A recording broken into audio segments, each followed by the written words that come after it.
A história começa com um carro preto, deixando uma garota jovem em uma enorme mansão desconhecida. A garota é Yui, e ela veio morar nesta mansão desconhecida. Quando Yui entra, ela vê que um garoto chamado Hayato está dormindo no sofá. Quando ela se aproxima dele, ela descobre que seu coração parou de bater. Ela entra em pânico e tenta ligar para o hospital em busca de ajuda, mas Hayato arranca o telefone dela. Ele a joga no sofá e está prestes a mordê-la no pescoço quando seu irmão Reiji aparece e o impede. Eles perguntam o que ela está fazendo naquela mansão, e Yui tenta responder que a igreja a enviou para morar ali. Outro irmão, Lato, chega e lambe as bochechas de Yui. Então, o outro irmão, Kanato, se junta a eles, que também lambe Yui e a chama de doce e deliciosa. Neste momento, outro irmão, Shubaru, chega, que com raiva soca a parede ao ver Yui. Vendo tudo isso, Yui entra em pânico e tenta sair da mansão. Mas então outro irmão, Shu, diz que a igreja enviou Yui para morar com eles, e que ela é a próxima noiva sacrificial daqueles 6 irmãos. Confusa com tudo isso, Yui quer ligar para seu pai, mas Shubaru quebra o telefone dela com as próprias mãos. Vendo isso, Yui tenta fugir, mas cai e se machuca. Vendo o sangue dela, os caninos de todos os irmãos aparecem, e Yui entende que todos os irmãos são na verdade vampiros. Entendendo sua situação, Yui entra em pânico completamente e corre para um quarto vazio. Na janela, ela vê uma mulher com cabelos roxos que a assusta. No quarto, ela encontra uma foto de infância com seu pai e o diário dele. Após ler o diário, ela descobre que não é a filha verdadeira dele. Enquanto isso, todos os irmãos vampiros chegam lá e tentam à força sugar o sangue dela. Isso faz com que Yui desmaie, e no dia seguinte, quando acorda, ela se encontra em um quarto. Lato e Yato chegam lá e começam a brigar para sugar o sangue dela. Enquanto isso, Reiji chega e impede os irmãos, pedindo a Yui para se preparar para sua nova escola. À noite, eles todos vão para a escola em um grande carro limusine.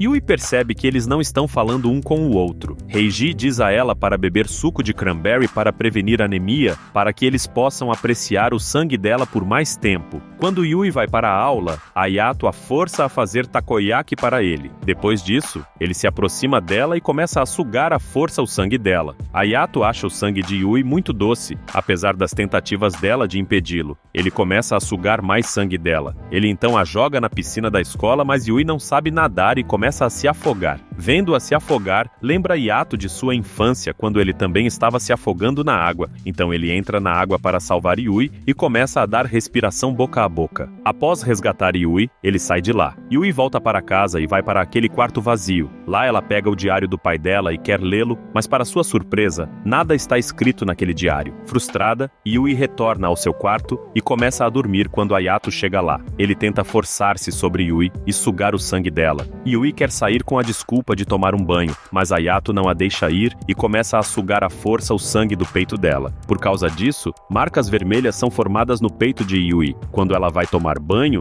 ela encontra Shu já na banheira. Ele começa a escorregar para dentro. Então Yui tenta ajudá-lo segurando sua mão, mas isso desencadeia uma memória da infância para Shu, e ele arrasta Yui para dentro da banheira. Ele se aproxima dela e ordena que ela o deixe sugar seu sangue. Yui tenta impedi-lo, mas ele não escuta. Ele alegremente bebe o sangue dela e também fica surpreso com o sabor do sangue dela. Após sugar o sangue, Yui volta ao quarto onde Hayato está esperando impacientemente para sugar o sangue dela. Ele avança sobre ela para beber seu sangue, mas ela tenta sem sucesso impedi-lo. Mas quando ele vê que Shu já sugou o sangue de Yui, ele vai brigar com ele. Ele desafia Shu para um jogo de dardos, onde o vencedor ganhará Yui como prêmio. Shu mostra desinteresse no início, mas quando Reiji chega lá e o humilha, ele aceita o desafio. Shu facilmente derrota Hayato em um jogo de dardos, mas começa a sair sem levar seu prêmio. Vendo isso, Lito empurra Yui em direção a Shu, mas ele mostra desinteresse nela. No dia seguinte, na escola, Yui vê um telefone e corre para pedir ajuda, mas então Kanato chega lá. Ao ver isso, Yui fica assustada e traz café para ele da cafeteria. No entanto, Kanato joga o café fora com raiva e repreende Yui, dizendo que odeia coisas amargas. Kanato sai de lá, mas para punir Yui, ele coloca a bolsa dela no terraço. No terraço, Yui está voltando com sua bolsa bolsa quando ela percebe Lato, que está murmurando algo para si mesmo. Quando Lito sente a presença de Yui, ele imediatamente vai perto dela e começa a sugar seu sangue. Yui o impede, empurrando-o para trás e foge para uma cabine telefônica. Ela liga para o pai dela pedindo ajuda, mas infelizmente o telefone está com Lito. Vendo isso, ela foge de lá em pânico, mas Lito a captura muito facilmente. Então há uma entrevista do pai daqueles irmãos na TV, que é o ministro das Relações Exteriores daquele país. Mas Yui o reconhece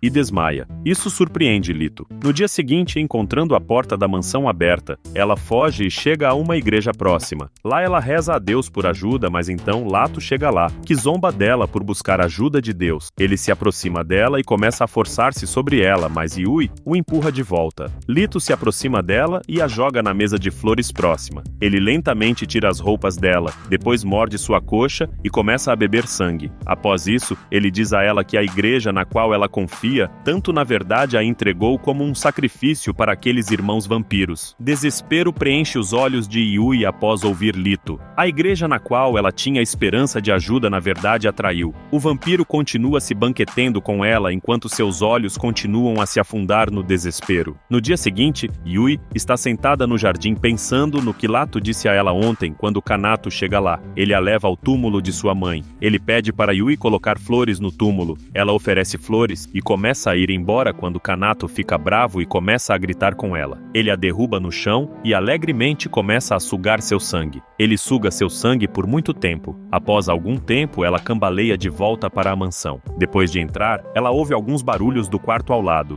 Yui vê que Heiji está dormindo dentro do quarto. Ela se aproxima dele, o que o acorda. Ao acordar, Heiji prepara chá para si mesmo, mas ao ir para a janela, ele se lembra de uma memória antiga. Então ele oferece uma xícara de chá para Yui também. Há algo misturado nesse chá, pois assim que Yui o bebe, a xícara escorrega de sua mão e cai. Heiji faz com que ela beba um remédio que faz com que ela caia no chão assim que o ingere, e sua mão começa a sangrar. Ao ver o sangue de Yui, Heiji sente uma forte vontade de bebê-lo. Ele, à força, a prega à parede de trás e começa a beber seu sangue. De algum modo, Yui consegue pará-lo, mas ele a repreende com raiva, dizendo para ela não resistir. Ele a domina e começa a sugar seu sangue com gosto. No dia seguinte, Yui sai para a varanda após ouvir alguém cantando. Lá estava Kanato, cantando uma música, sentado no parapeito. Yui fica preocupada com ele, então ela pede que ele desça imediatamente. Ele pede um beijo em troca, o que a faz pensar. Vendo isso, ele se levanta no parapeito e então,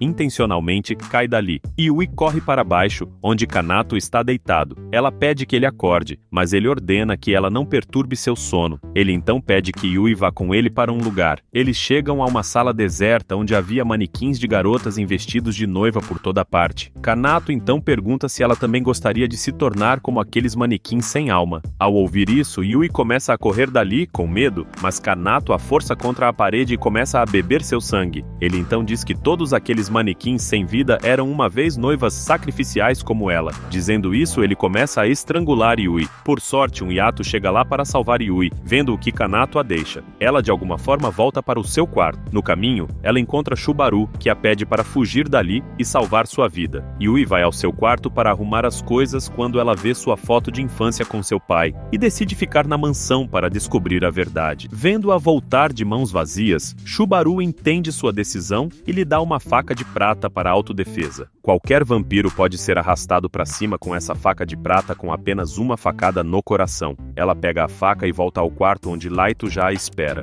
Embora Yui tenha uma faca de prata, ele não tem medo dela. Ele procede a sugar o sangue de Ruei, mas quando ela diz que sempre confiará em Deus para ajudá-la, Laito tem segundas intenções e não suga seu sangue. Uma noite, Yui espreita pela janela do quarto e vê novamente a mesma mulher de cabelos roxos do lado de fora. Ao vê-la, ela desmaia imediatamente no chão. Depois disso, ela começa a sonambular e de alguma forma entra no mundo das memórias de infância daqueles irmãos vampiros. Lá, ela vê novamente a mulher de cabelos roxos, que acontece ser a mãe de Ayato, Kanato e Lato. Ela deixa os dois garotos brincarem, mas força Ayato a estudar, ou ela o rejeitará. Ela de repente acorda de seu sonho e encontra Ayato já lá para sugar seu sangue. Então Lato também chega lá e ambos os irmãos se banquetam com o sangue da pobre noiva humana. No dia seguinte, Yui vai até Leiter e pergunta sobre a senhora de cabelos cabelos roxos. Ao ouvir isso, há silêncio na sala e ambos os irmãos São Yato e Kanato entram na sala. A Yato então diz que um dia tentou arrastar para cima sua mãe, Cordélia. Mal ferida, sua mãe foge dali e implora a Lito que a salve. Lato a diz para se esconder perto da janela do mesmo quarto vazio. Quando ele volta, sua mãe diz que o ama muito, mas Lito a empurra pela janela. Ela cai em um arbusto de espinhos, sua condição tornando-se como a morte. Então, Kanato chega lá com uma vela acesa. Ele queima o corpo morto de sua mãe lá e ri como um louco. Ouvindo as palavras dos três, Yui começa a correr dali com medo. No caminho, ela encontra Shubaru.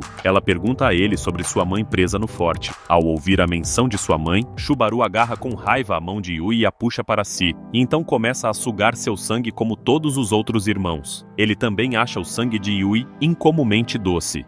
Chegamos ao final do recap do anime Diabolic Lovers. Se gostou e quer a parte 2, inscreva-se no canal e deixe seu like.